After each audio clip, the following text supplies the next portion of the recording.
élève Sir Lewis Hamilton, bien sûr, et élève George Russell, les copains, pour parler de Mercedes, le conseil de classe de Mercedes. Et bah, ça va pas être simple, Baby Chum. Non, mais comme je dis, ça peut être simple, hein. Vraiment pas facile en fait. On a deux pilotes là vraiment qui ont eu deux situations différentes sur cette saison-là. En fait, on a le ressenti global sur cette première partie de saison où effectivement on a un Lewis Hamilton qui est plus régulier, plus fort. Ouais. Et de l'autre côté, on a un George Russell un petit peu plus en retrait. Maintenant, c'est pas tant noter les pilotes pour moi qui me posera problème, ce sera plus noter Mercedes en général en fait. Ouais. Je sais pas trop quoi penser en fait, si on doit continuer à être dur avec eux en fonction de leurs attentes ou alors si on doit faire avec la situation actuelle et plutôt être clément. Ouais. C'est plus sur la note globale de Mercedes que je vais bugger un peu. Ouais, je suis d'accord. Les meilleures limitations de la casse, ils partent du 0 pods à la W14B, c'est vrai. Vendredi à la rue et dimanche dans le match, un peu également. Bon, ouais, c'est un peu ça en fait, Mercedes. C'est que dans la globalité, c'est très spécial. Ouais. C'est que regardez l'Espagne. L'Espagne, la course de George Russell. Russell, il part 11-12ème, il termine sur le podium. Mais vous m'expliquez ça. Enfin, je veux dire que la W14, c'est des montagnes russes. C'est des montagnes russes en termes de performance. Alors, maintenant, ça va mieux parce qu'il y a la nouvelle, il y a le W14 avec ponton cette fois-ci qui semble nettement mieux convenir au pilote que l'on voit, c'est Sir Lewis Hamilton. Mais il y a un truc qui est bien avec Mercedes, c'est que ça maximise les résultats. Et que, à la différence de d'autres écuries, notamment Ferrari, c'est que Ferrari, quand il faut maximiser les résultats, ils sont pas là. Sauf à l'exception de la Belgique où c'était très bon pour Charles Leclerc qui a maximisé les résultats, qui a fait tout ce qui était possible de faire du côté de Ferrari, tout ce qui a été possible de faire du côté de chez Ferrari pour permettre à Charles Leclerc et avec Charles Leclerc de terminer le meilleur résultat possible pour Ferrari. Et en fait, Mercedes fait ça quasiment tout le temps. À chaque fois que Mercedes peut faire le maximum, ils font le maximum de résultats par rapport à la monoplace et par rapport à la situation. Encore une fois, hein, l'Espagne avec Russell quand il va terminer 3ème alors qu'il part hors du top 10. Exceptionnel ça bien sûr, totalement exceptionnel. Et pour les Lewis Hamilton ça va mieux aussi. Donc il y a juste du fait qu'aujourd'hui il y a de la positivité qui est revenue du côté de chez Mercedes. Par rapport à Lewis Hamilton en particulier, je pense que celui qui incarne le mieux la positivité quand ça va bien, c'est Lewis Hamilton, Baby Chum, tu vois. Quand Hamilton va pas bien, l'écurie va pas bien. Bah en fait ça se sent évidemment dans le body language et surtout dans les déclarations aussi que Lewis peut sortir. On voit très clairement que oui, depuis les évolutions où on a abandonné le zéro pod, bah, il a senti peut-être qu'il se sentait enfin, qu'on le réécoutait enfin dans ses analyses, dans ce qu'il voulait, et qu'au final lui se sent mieux et donc du coup performe mieux, et c'est normal et ça se ressent. Ouais.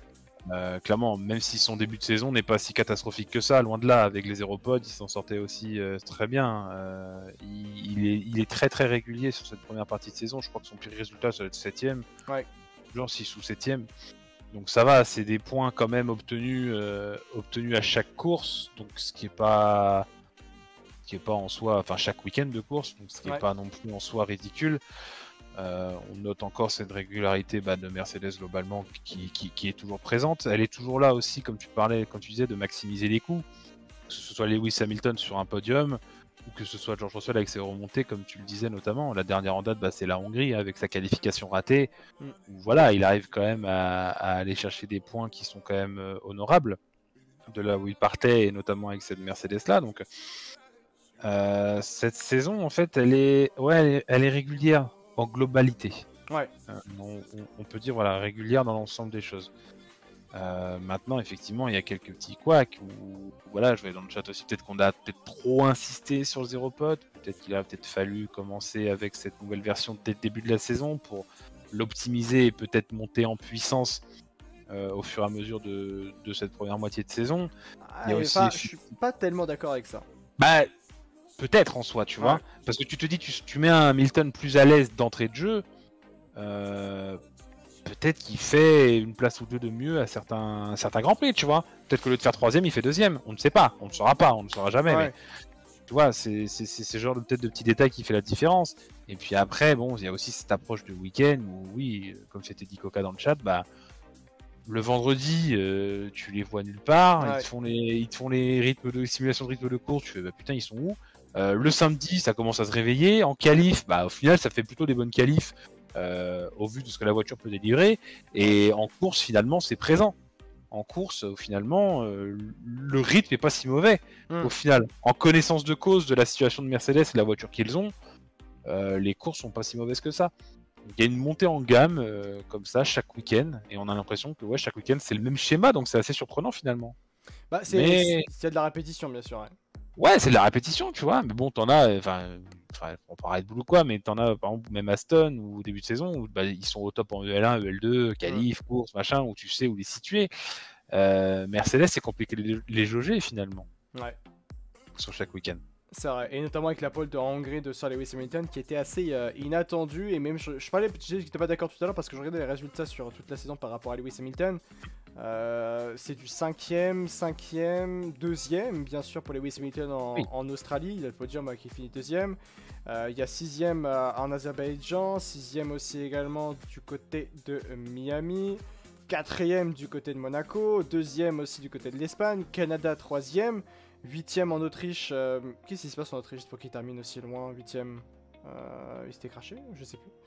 3ème pour la Grande-Bretagne, 4ème pour la Hongrie et 4ème aussi également du côté de la Belgique.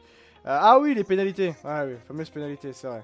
Mais c'est juste pour dire que pour Hamilton, même avec le concept de Zero Pod, ça fonctionnait plutôt bien. Ça allait, tu vois, il était pas content, mais ça allait. C'est catastrophique, bien sûr. Mais par rapport à Russell, alors par contre Russell, là c'est compliqué. À Russell, et même avec le concept Zero Pod, c'était toujours compliqué pour Russell. L'Australie, problème moteur, c'est que le moteur casse, c'est vrai, il est bon de le rappeler du côté de l'Australie.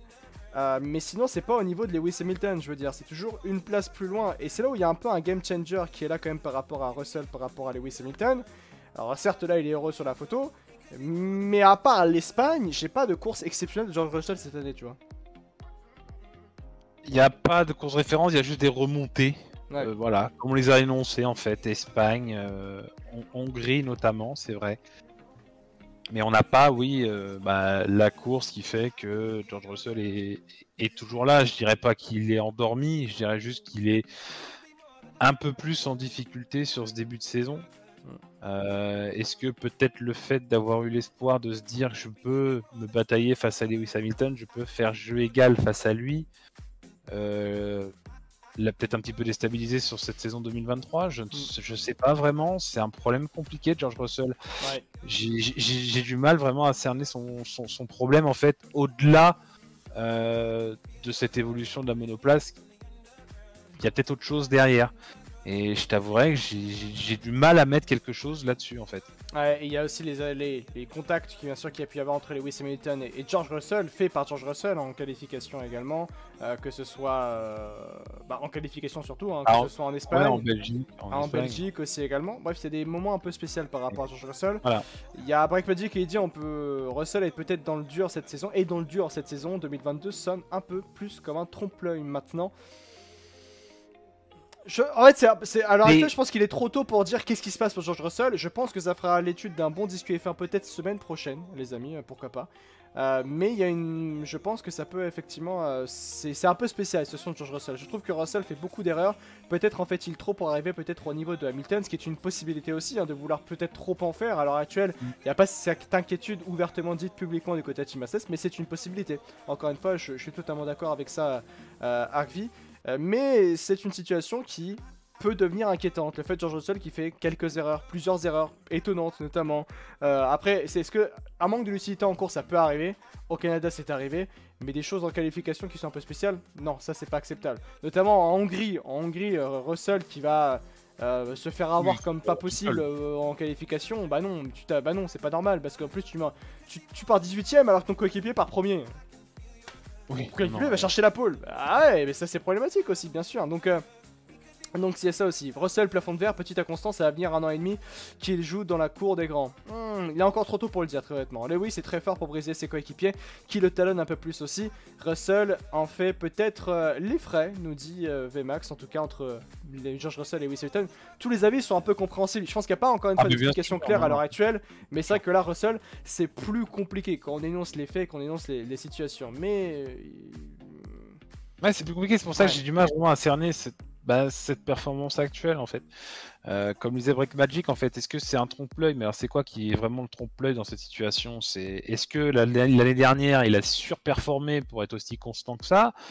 Est-ce que cette saison, c'est le vrai niveau de George Russell? Ou est-ce que c'est un George Russell qui, au final, fait une saison qui n'est pas bonne au sein de cette Mercedes, et qu'au final, 2022, c'est ce qu'on attend de lui?